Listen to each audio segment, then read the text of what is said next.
Ada beberapa pertanyaan di DM sosmed Bosman yang meminta dijelaskan apakah New Mind anti IKN, pemindahan ibu kota baru. Kita jawab, kita jelaskan dulu apa yang New Mind maksud dengan pembangunan dan kemajuan atau growth bagi New Mind. Dengan menjelaskan hal ini akan menjawab langsung anti pemindahan ibu kota baru atau tidak para New Mind itu. Ingat sahabat, membangun itu belum tentu membuat growth, namun membuat pertumbuhan. Pasti salah satunya dengan cara membangun. Nah lu, mulai bingung ketika kata-kata dibolak-balik seperti kemahiran filsuf Brother Rocky Gerung yang berucap terkadang membuat logika lawan bicara menjadi mengiyakan karena nggak ngerti atau karena lemot otaknya belum berpikir sudah diterjang logika baru berikutnya olehnya. Begini kita menjelaskan tentang pendapat New Mind di dalam membangun. Sungguh beda sekali antara membangun dengan membuat pertumbuhan.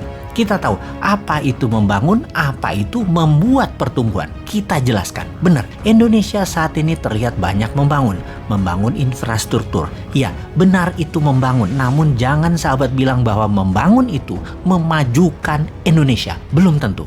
Sahabat, pasti sampai informasi ini ada yang komentar, gila nih Bosman, tujuan membangun infrastruktur kan untuk kemajuan ekonomi.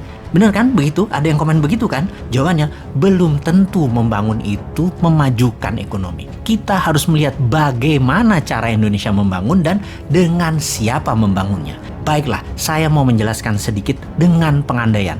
Jika dalam rumah tangga, katakan kamu memiliki penghasilan 10 juta satu bulan, lalu kamu memutuskan membuat kamar tambahan dan ingin membeli satu kendaraan lagi atau satu mobil lagi untuk kebutuhan keluarga. Kamu menggunakan kartu kredit atau meminjam ke bank. Intinya kamu memakai uang orang lain. Apa yang kamu lakukan dengan pendapatan tetap kamu tadi? Kamu ternyata hanya bisa membayar cicilan yang 10 juta tadi. Pokoknya kamu tidak bisa bayar. Kamu berharap kamar tadi yang kamu sewakan, kosannya atau mobil tadi yang nanti akan diusahakan ke Grab Car Online misalnya, atau Car Online Transportation misalnya. Sepertinya rencana itu bagus bukan? Tetapi bisnis sekali lagi bukan matematis. Apa yang terjadi kalau tidak ada yang menyewa kamar tersebut sebagai kos-kosan? Apa yang terjadi kalau setoran transportasi online tidak mencapai target? Pasti dari penghasilan yang 10 juta tadi dibayarkan ke bunganya saja dan pastinya pokoknya tidak bisa terbayarkan. Kita terus menggantung harapan bahwa kos-kosannya mudahan terisi dan transportasi online-nya akan meningkat hasilnya. Anda benar membangun, tapi belum tentu membuat maju perekonomian rumah tangga. Betul kan? Dengan ilustrasi tersebut, kita urai lagi lebih dalam apa yang terjadi pada ekonomi secara makro di kelas menengah ke bawah di Indonesia dalam 6 tahun terakhir. Sekali lagi, kenapa pertanyaan kita memfokuskan pada pengusaha kelas menengah ke bawah? Karena yang di atas, yang besar, yang oligarki, yang BUMN, mereka tidak menderita. Mereka naik pendapatannya karena fasilitas negara dan karena pejabat membuat peraturan yang menguntungkan oligarki. Maka kalau digabungkan, ekonominya jadi besar, jadi naik. Dan dengan menggabungkan ekonomi menengah dan kecil, sungguh jadi terlihat naik. Sekali lagi, jadi terlihat naik. Tapi kalau kita fokus pada ekonomi mikro, kelas menengah ke bawah, jomplang pada turun secara bernegara. Bayangkan dalam 7 tahun terakhir, angka pertumbuhan kredit turun begitu tajam di Indonesia. Ini membuat sulit bisnis berkembang dengan cepat. Bank biasanya belasan persen per tahun tumbuhnya dalam penyaluran kredit. Alias kalau tahun lalu 1 triliun bank kasih kredit, tahun ini harus naik 1,15 triliun. 1 triliun itu adalah pengandaian ya. Dan sejak tahun 2014, tumbuh kredit di Indonesia di tahun tersebut adalah 11,58%. Lalu tahun depannya, tahun 2015, tumbuhnya 10,44%. Mulai turun tuh. Di tahun 2016 tumbuh 7,87%. Di tahun 2017 tumbuhnya hanya 4,18%. Oke, baiknya saya nggak mau teruskan yang 2018, 2019, 2020, bahkan 2021. Asli, saya nggak mau teruskan. Malu. Sekarang kita gabungkan informasi dari awal hingga informasi terakhir yang barusan. Sungguh, keberhasilan membangun terbukti tidak menunjukkan kemajuan seperti apa yang dilakukan selama ini, yaitu membangun infrastruktur jalanan